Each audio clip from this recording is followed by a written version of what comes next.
Right, today we have Adrian with us from Women's Hurling. We're going to talk a bit about Camogie in the current climate. I guess we'll start with what has Camogie been like throughout the pandemic and the different lockdowns that we've had? Yeah, it's been different, I suppose, to give a stupid answer. I suppose the most obvious thing is that the season was completely flipped on its head. So whereas usually we've used to watching the inter-county teams playing from maybe February up until I suppose they start to drop out of the championship then towards the end of July, August, and into the Ireland final in September, and then have a club season this year. I suppose we had the luxury of seeing all of the club players actually playing for their clubs in the good conditions in the height of the summer. So that's obviously the biggest change in Camogie from previous years. So I think I would have been against it to start off, but I thought maybe the Camogie Association should have used the window in the summer where they weren't competing with the men's inter-county game and use it to kind of promote the game a little bit more. But I was involved in clubs during the summer myself, really enjoyed it, and I think I could see the difference in the players coming back into the county setup. I suppose usually during the year you'd have a county setup with 30-35 players and maybe only 15 or 18 or 19 getting regular game time, and then you have a lot of players who just sat on the bench for the summer and then come back into their clubs. Whereas this year every player on the county panel has had the benefit of a full summer playing, and you can just see the standard has gone up. So I think it's definitely maybe something to look at long term. So yeah, that's probably the key difference. Yeah. What has it been like for coaches and players, and then extending into fans? Like, how have people kind of felt with the way that everything's changed? Are there people that don't think it should go ahead? Are there people that don't want to play? People that do want to play? What has it kind of been like that? I'd say mixture of everything. I think mixture of everything. I suppose from just my own experience during the summer, I felt it was a very safe environment. In Thomastown, there was COVID officers, sanitizer all over the place. Didn't use dressing rooms. On match day, I felt it was nearly better because usually, I suppose, you beat an hour before the game and there's a lot of kind of downtime in the dressing room, and I don't really like that half an hour, 40 minutes as a coach.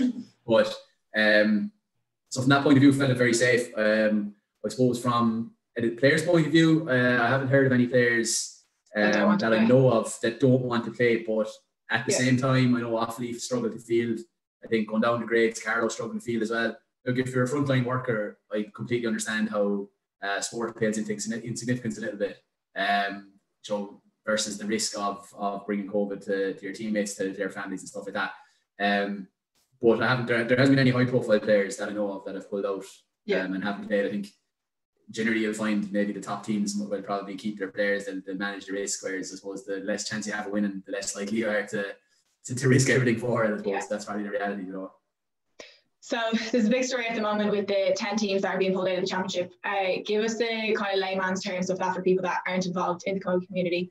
There's uproar on social media, so people are seeing what's going on, but maybe not fully understanding the impact that it's having on the competition and on teams and players.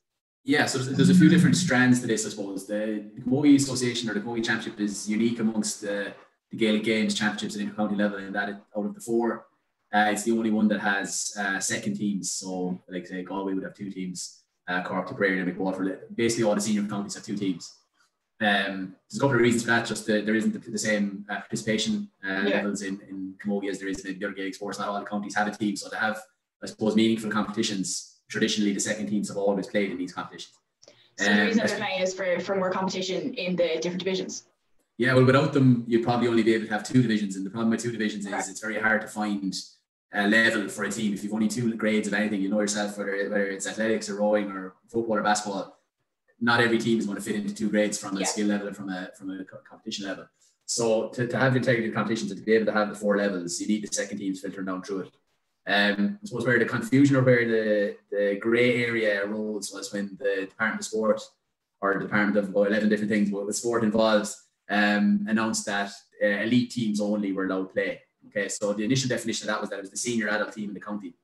I suppose put that into context, there's four divisions in hurling. Okay, so in men's hurling, so Leitrim playing Division 4, that they would be classified as senior. And what it's called the Laurie Maher Cup, whereas maybe if they were in Camogie, they'd be in the Nancy Murray Cup or in the Premier Juniors. That's just put that into context. But where the issue arose then is that on the intermediate championship started, okay, so there would have been a number of second teams and a number of counties first teams. So in one of the groups, for example, you had Kildare, Laois, or obviously that's their first team, and you had Dublin and Galway, which is their second team. So they're mixed in together at the same level. After the first round was played, the department decided that only one team from each county could be deemed as elite. And the Camogie Association ran with their recommendation and removed or have decided to remove a number of the teams from the competition after it already started.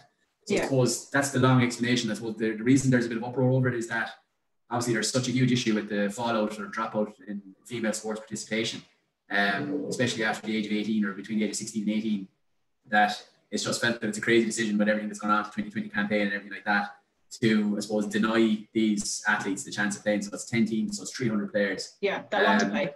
That want to play. So it's hard enough to get people to play. So the players that want to play, kicking them out. I suppose there's a couple of other things around as well. Logistically, there's 31 teams in the 3 competitions in the Premier or in the senior, intermediate, junior. And by the 8th of November, if they just held tough for a week, there'd only be 14 left.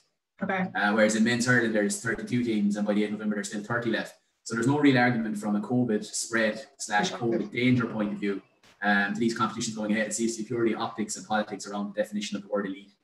So there's a lot of anger, a lot of uproar about it. I know they've contacted the minister, who was obviously on her sport, saying the importance of female participation in women in sport on one hand, but then on the other hand is taking it away on the other side. So look, it's hard to know. My gut feeling is that, I suppose, first of all, it's supposed to be fair to the Camogie Association. It was a decision that was probably taken out of their hands, to be fair. The argument might be whether they had actually done enough to explain the situation better to the department and the uniqueness of the situation. My gut feeling is that it won't be changed, because that's my experience of things in the Camogie Association. Once they make decisions, and that's it. Which is very unfortunate and leaves a lot of players in disappointed and probably maybe disillusioned with the sport. So that's not a place you ever want to be in as a player. It'd be interesting. I know we can talk about the effect on the competition. It'd be very interesting to talk to the managers of those second teams next February and March when they're trying to recruit again and seeing what the knock-on effect of participation level and keeping people involved. That's probably the key to it. No, I think it's like, particularly when you're saying that if you just sat tight and let the competition run itself, that there'd be a number of teams knocked out, and then you have, less people moving around the country or, going to play different matches and stuff, that it actually would have kind of taken care of itself. So I think it's particularly disappointing for people that have been removed from the competition when they could have been the teams that would have progressed, or maybe teams that would have been knocked out anyway. Like I know it's difficult at the moment for the state and for the organisations to navigate the current climate, but at the same time, there are players that want to play, and that, I think maybe to kind of explain to people a bit further, there's teams in different counties that are going to be playing junior, but then the second team from intermediate that are playing a grade higher, it's the teams that from intermediate could be pulled, and then there's still teams that is the situation. The standard could be higher then in some of those teams, and they could be, by grading by division, there's a reason that they're in intermediate and other teams in junior, but depending on the county you're in, you might be the unlucky ones to get pulled from the more senior competition. Yeah, that's exactly it. So Galway, Galway, Tipperary, Cork, all their second teams will be of a higher standard than say Roscommon or Armagh. That's not any slight against the players in Roscommon or Armagh. They're junior for a reason. Galway's second team or intermediate for a reason. That's just the way it is. The effort levels, the commitment levels are no different at county junior level than they are at county senior level or county intermediate level. It's just that's the standard that they're at. So it's just, I think, that definition of elite. I suppose they've gone intrinsically with the definition in that one squad per county, but it doesn't make any sense from a national level that a junior team would be classified as elite, whereas an intermediate team isn't. So I think that's where the confusion was. Not like every county intrinsically in their own county internally is the elite squad in their county, of course, but not in the general context or the overall context of the competition. So that's where I think the bit of confusion and angst has come with it. I think, so as is the case in 2020, Twitter has been filled with outrage.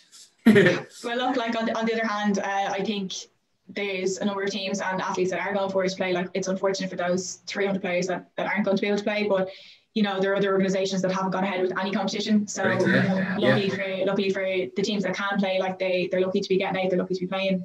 And I know in other sports you're getting as far as thinking that a competition is going to go ahead, and then a week, 2-3 weeks out it's being scrapped. So there's a lot of other people from different sports that are definitely jealous that anyone can go out and play. I think it's definitely difficult for organisations across the board to make the decision, and then some people are really erring on the side of caution and just putting a stop to everything, which is having that's it. We've been lucky in the GA that these elite competitions have been allowed to go ahead. Joe, if you want to frame it, but I suppose to put into a rowing context, it'd be like saying starting the race and then you to pull out because your system is better than you. So you're already halfway down the river and they're going, hold on a sec, everybody pause, right? You can keep going. You can't. You can keep going. You can't.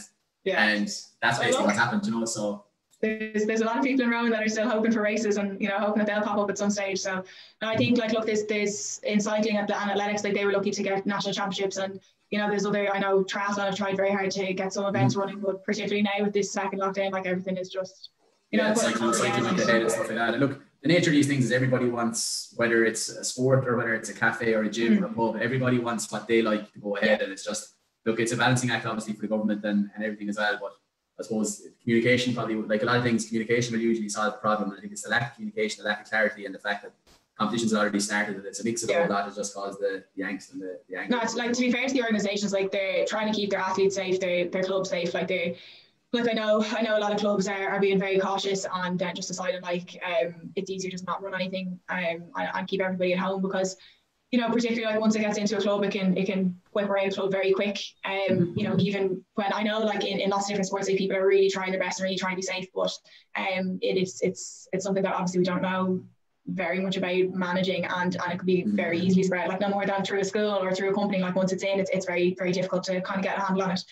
Going back to the grades and having the two teams, are you ever able to have, like, two teams from the same county and the same division, or what? Like, if, say, Galway are in the senior championship and the intermediate championship, like, between people moving up and down the grades, what kind of happens there if there's two teams in the same competition? It's an interesting question, I suppose. Again, and it's unique to Camogie at intercounty level, but not in the GAA. So there have been situations in the past where in counties that a club's second team has won the intermediate championship, and that they had to let them go and play in senior as well. So I think St. Bridget's in Dublin 1 year won the intermediate football and would have had two teams in the senior championship. At county level, no. So what currently happens at county level, so we won with Kilkenny in 2016. It was their second team. So unfortunately, those players couldn't play for 2 years at county level because you can't have two teams in the same grade. So it's unfortunate, but I suppose at least at the inter-county level, you can go back and play with your club, or maybe the 3 or 4 top players will go and be brought onto the senior panel. But to give you the short answer, no, you can't. You can't have two teams in the same grade. So at club level, you can. Because obviously at club level, if you don't allow the second team into the senior grade, but then they can't play at all for 2 years, because once you're in a grade, you can't play in that grade again. So no, you can't. But it's rare enough that a second team wins it. I think, well, not that rare, I suppose. Cork won it 2 years ago. We won it with Kilkenny, but it's not Galway maybe in 2013. It's happened maybe 3 or 4 times in the last 10 years. But it wouldn't be that common usually. I suppose the last few years you had Westmeath win it. It was their first team. Meath won it with their first team. Waterford won it with their first team. Limerick won it with their first team. Go back Offaly did as well. So, and Derry. So over the last 7 or 8 years, it's probably been mainly first teams that have won it. But yeah, no, you can't have two in the same grade, unfortunately. With, obviously you've touched on the push for participation in women's sport. Like, what do you think is going to happen now within the clubs? Like, people are really trying to encourage participation in women's sport, and now this measure has been kind of put in place where, you know, you're saying 300 players can't play. So do you think there's going to be a lack of return, you know, next time round, or do you think people will hang tight and you know, sit out for the year? It's hard to know, really. I suppose, like, it's such a unique situation we're in at the moment. Like, Joe, I think for, like, I suppose that if you look at an 18-year-old player in Galway at the moment, okay, so if we take the 18-year-old who's just done their leaving cert, I suppose they've gone through a very, very difficult year. So obviously leaving cert's cancelled. That's out of control of everyone. But their minor championship was cancelled as well. And then I know Galway in particular had a good few minors on their intermediate panel. Their championship has been pulled now as well. So I suppose you'd be just wondering, like, the 18-year-old player in a county, you know, that has had quite a poor experience. Yeah, continued disappointment. Yeah, just continued disappointment. So you wonder, would it affect their decision making to go, like, if they're asked onto the county panel next year again? Such a massive commitment.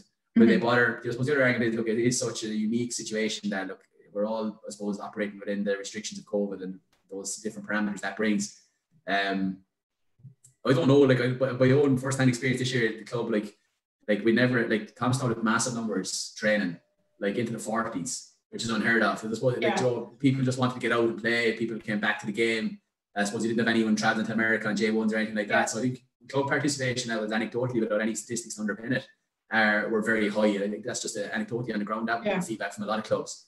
So I think maybe COVID has maybe made people reconnect with the club to a certain extent if we're looking for a positive out of it. The knock-on effect on county level, you'd be just hoping that, I suppose, their experience this year won't affect their decision to go back next year. But I suppose we won't know that until next year rolls around, I suppose. Yeah, I think people have definitely looked to sport and exercise as, you know, a way out and something to do, and you're saying like a, you know, a positive thing to do.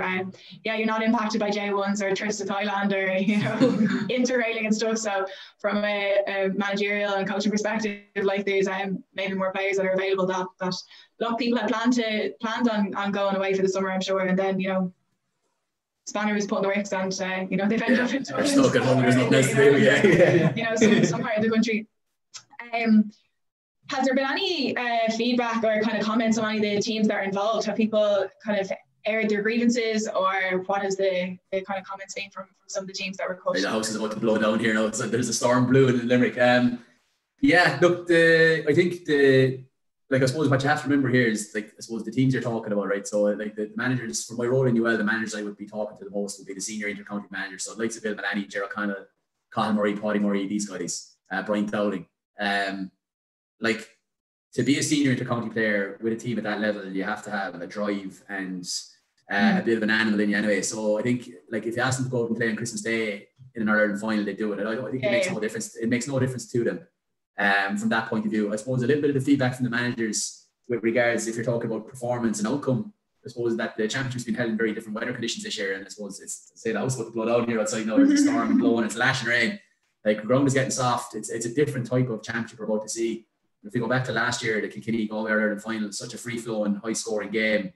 So are you going to get that on the 13th of December on a cold, wet night in Dublin? Probably not. So it's probably going to maybe change the makeup of the squad who's going to win it. And the managers still have to think about the makeup of their team and stuff like that. But I think any of those top players, their approach to it isn't going to change. They're committed to it. They're driven. It's the reason they're at the top. And so I don't think the restrictions really want to impact that too much, you know. The players that have been cut from the competition then, so if you're talking your second teams, are we going to see some of them fighting for spots on the first team? That's interesting. I suppose it has happened in the past. I know Galway last year, Sarah Spellman would have started off playing with their intermediate team and ended up playing in the All-Ireland final for their senior team. Like, I suppose obviously you're restricted with the COVID restrictions. That's the amount of players you can have on a panel and stuff like that. So if the season had gone on, if the season had gone on and the likes of Cork or Tip or Galway had an intermediate team performing quite well, it is conceivable that it has happened that players would step up from the intermediate into the senior. I think this year, with the restriction on the numbers you can have and stuff like that, we're unlikely to see the panels change too much. If there had been a player in the short window that had really shown up for the intermediate team, I suppose mainly in Tip or Galway, because they have the same management, Kilkenny and Cork do their own thing, you might maybe see one or two added to the panel. But I would be surprised to see any more than that. And I suppose, given that there's so few games, there's no challenge matches at the moment and stuff like that, it's probably less likely this year that you see players breaking through than in other years. But in other years, it would happen, What has the quality of the matches been so far? Yeah, really good. Really, really good. Like we said at the start there, I think teams are benefiting from the fact that all of their players have spent the whole summer playing matches. Instead of maybe just training and playing the odd challenge match here, they've all come in on the back of played competitive championship matches. And my own just gut feeling looking at it from the first few games, that the standard has been a lot higher than last year. I think fitness levels are higher, skill levels are higher. We've seen some really, really good games. We've had some shocks. We've had some beatings. We've had a bit of everything. But I think the standard is as good as it's ever been. There's new rules obviously in Camogie as well. I think the referees have embraced those and allowed that little bit more physicality, which I think adds to the spectacle as well. So with the players coming in good form and the referees letting it go a little bit has led to good fair so far. Obviously, people have been back playing matches for a while now, but when it all started to kick off again and people were back playing, I know in top soccer and stuff, there was a lot of injuries happening and stuff. Like, did you see any of that? Like people that were like picking up injuries where they wouldn't have before, or like that type of thing? Because I know, people are trying their best to stay fit and work on their conditioning and stuff, but haven't been in a normal circumstance. So has there been, like, maybe it's not happening so much now, but at the start was that kind of thing happening? No, it wasn't that noticeable. I think. Well, I don't think we had any muscle injuries in Thomastown. Niamh Donnelly broke her thumb. Was probably the main one, really. I think, and like, I suppose what you have to remember as well is, like, I know, like, not all. There's some absolute Neanderthals of professional soccer managers still operating in the Premier League, and a lot of them don't believe in science. Like Warnock and Steve Bruce and these guys just don't want to talk to the sports scientists or anything like that. If you look at, say, Cork in the Camogie or Galway, Tipperary, like, they're all absolutely wired up. Like, they all have the GPS units that train in the matches. They're all using the likes of Actimet and Fitter and these kind of apps to monitor wellness and soreness and load, and they all have top class strength conditioning coaches and stuff like that. So I think at the top level, like you're going to see less of those kind of muscle injuries and stuff like that. Like even if you look, I think Katie Powers out for Kilkenny, like she cracked her kneecap. You know, that's not a no physio or anything. I don't think that's a wear and tear injury. I think that's just a freak accident, you know, and stuff like that. So at the lower levels, I don't know. I haven't really been keeping an eye on them, but I think so far, touch wood, we haven't lost any key players in the championship for overuse or muscle injuries and stuff like that. Yeah, and I think like obviously different people have different challenges, and I know in soccer that there were kind of a few surprises with people pulling up with injuries and stuff. There was actually like within athletics at Diamond League or the different competitions that were able to go ahead, like there were a few surprises of people dropping out, but I guess that's going to be down to each individual, and you're dealing with people from a lot of different places in the world, and maybe some countries have been more suitable to continue training, and others are a personal circumstance like might not allow someone to train as effectively as they would have in a non-COVID situation. All right, we've got one more question. Any predictions for who you think will go on to win the competition? Yeah, it's hard to know at the moment. I suppose it's like, you'll always have your traditional top three guys of Galway, Cork, Kilkenny. In any given year, regardless of the circumstances, they're going to be thereabouts always. Okay. Yeah. I suppose if you're not going to surprise too many people or get too many clicks by someone saying that. If you're looking for someone who could potentially come out of the pack and cause a shock, I suppose you're looking at Tipperary. They've been very, very impressive so far. They blew Clare away in the first round, comfortable against Dublin the last day. They have a lot of talent. I think if I was Bill Manani, the tip manager, what I'd be hoping for is a nice dry November and December, and that the quarterfinals, semi-finals, and final will be played at Páirc Uí Chaoimh Park. I mean, what they're looking for is big, wide open spaces, good surfaces, good weather, and on their day they have the firepower to really cause a shock. The big question will be, okay, would you fancy them in a one-off game against one of the top three? Yeah, you definitely wouldn't back against them. Have they the consistency to go and beat three top teams three weeks in a row and win it out? That's to be seen. They haven't in previous years. That doesn't mean they won't do it this year. They have the talent, they have the setup, they're well coached, well organised. So if you're looking for an outside bet on a bit of a shock, I'd say you'd be looking at Tipperary. And when it comes to the intermediate and junior divisions, is there a lot of kind of upset now that some teams have been pulled? Yeah, big time. Yeah, like I suppose the likes of in the second team competition, Cork, Galway, Tipperary would always be strong. They'd always be thereabouts with their second teams. So having them pulled out would probably open up it now. Over on the women's hurling page, I had tipped Antrim to win it at the start, and maybe I think Antrim or Down could win it and might have won it anyway, even with the second team involved. I think they'd be quite strong, but I suppose we're recording this on Wednesday. There hasn't been any notification from the Camogie Association about whether A, they're going to stick to the original decision, and B, what way they're going to restructure the competitions. But I think the winner of your intermediate will come from someone like Meath, Down or Antrim, who would be traditionally quite strong anyway, and the juniors down to two teams, so you're Roscommon or Armagh, so whichever one you prefer, pick one of those. So not too much to talk about there. All right, sure. Look, we leave all the questions and everything there, and educate some people on what's going on in the Camogie sphere at the moment.